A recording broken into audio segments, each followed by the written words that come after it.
మోకాల నొప్పులకు ఎటువంటి సర్జరీ లేకుండా ఎపియాన్ పెయిన్ క్లినిక్ అందిస్తున్న అత్యాధునిక చికిత్స.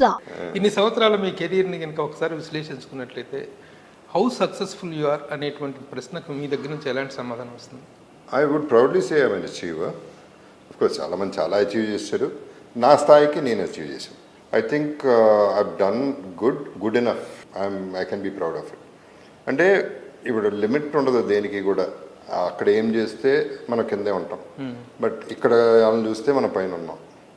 సో నేను గవర్నమెంట్ జాబ్లో ఉన్నా, సేఫ్ జోన్లో ఉన్నా, నా శాలరీ ఫిక్స్. సో అందరికి చాలా మంది కంటే చాలా బాగున్నాను. So I can say I have achieved and I'm happy because నాకు సినిమా తప్ప ఏం తెలియదు.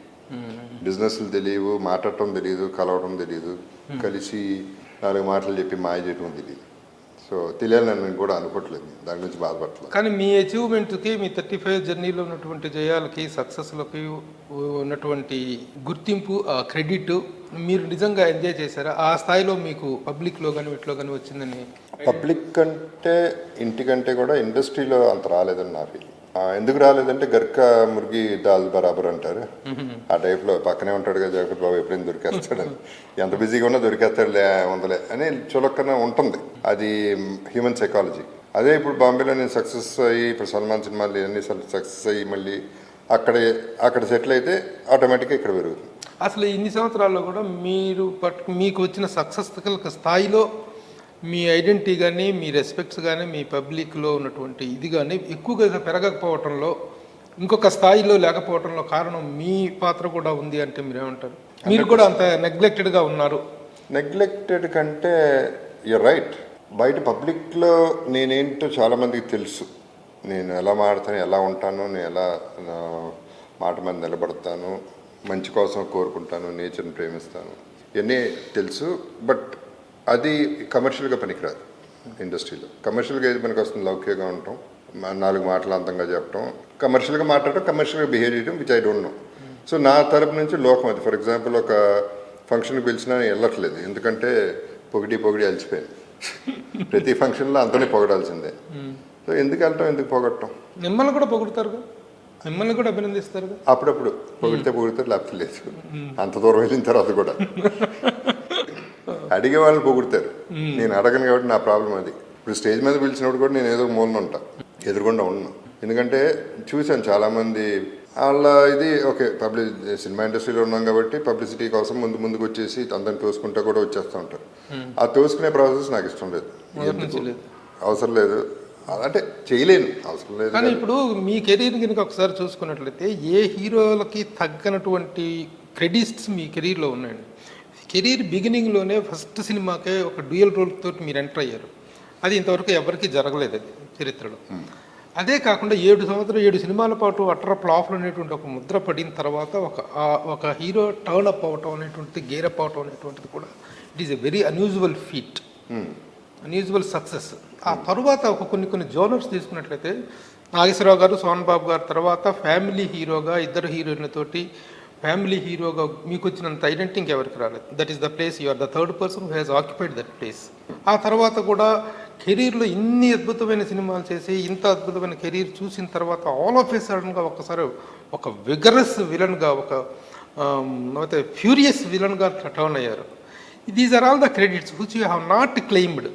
ఆ క్లెయిమ్ చేసుకోవటంలో కానీ, ఆ క్రెడిట్స్ని ఎంజాయ్ చేయడంలో మీరు ఫెయిల్ అయ్యారు అంటాను. మీరేమంటారు? ఫెయిల్ అయ్యాను నేను, నా తప్పు కూడా ఉంది.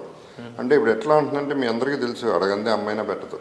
ఆ టైప్లో ఇక్కడ అడగదు, అడిగేలా అంటే అడగకుండా అడగాలి, అట్లా డ్రైవ్ చేయాలి సిచ్యువేషన్. అది నాకు రాదు.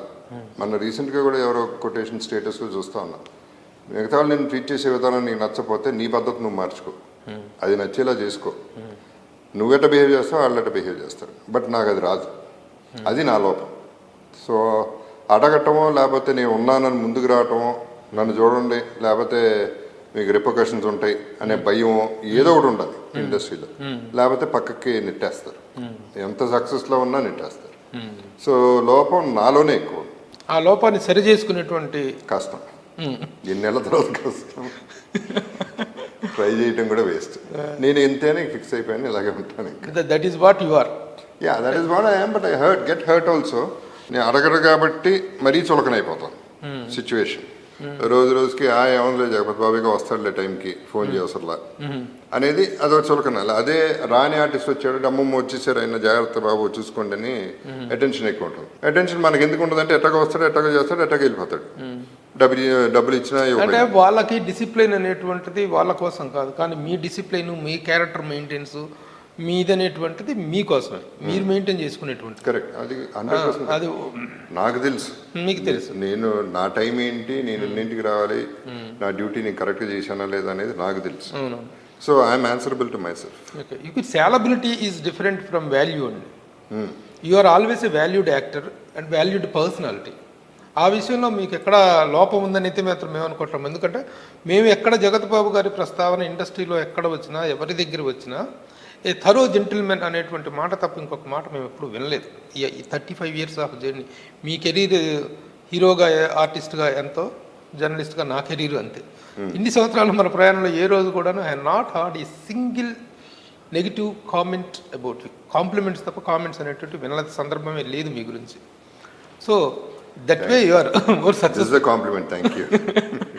That way you are more successful. అయితే the indiscipline of the people, కొంతమందికి తాలూకు ఇండిసిప్లిన్ కావచ్చు, కొంతమంది తాలూకు మీరు అన్నటువంటి నెగ్లిజెన్స్ కావచ్చు, కొంతమంది టేక్ ఇట్ యాజ్ గ్రాంటెడ్గా తీసుకోవటం మీకు బాధ కలిగించిన సందర్భాలు ఉండి ఉండొచ్చు. మీరు ఒక ఇంటర్వ్యూలో చెప్పారు 7 రోజుల పాటు కనీసం తింటారా అని కూడా ఆఫర్ చేయనటువంటి పరిస్థితిని నేను ఫేస్ చేశానని చెప్పి. ఆ రోజు నిజంగా అది చదివినప్పుడు అనిపించింది, డస్ ఇట్ డిజర్వ్ దిస్? తనకి జగత్బాబు అనేటువంటి ఒక వాట్ ఫ్యామిలీ నుంచి వచ్చారు, ఎంత లెగసీ నుంచి వచ్చారు, ఆయన ఎంతటి క్యారెక్టర్ మెయింటైన్ చేశారు ఇండస్ట్రీలో, అలాంటి వ్యక్తికి ఇలాంటి నెగ్లిజెన్సా అనేటువంటిది చాలా బాధ అనిపించింది ఆ రోజున.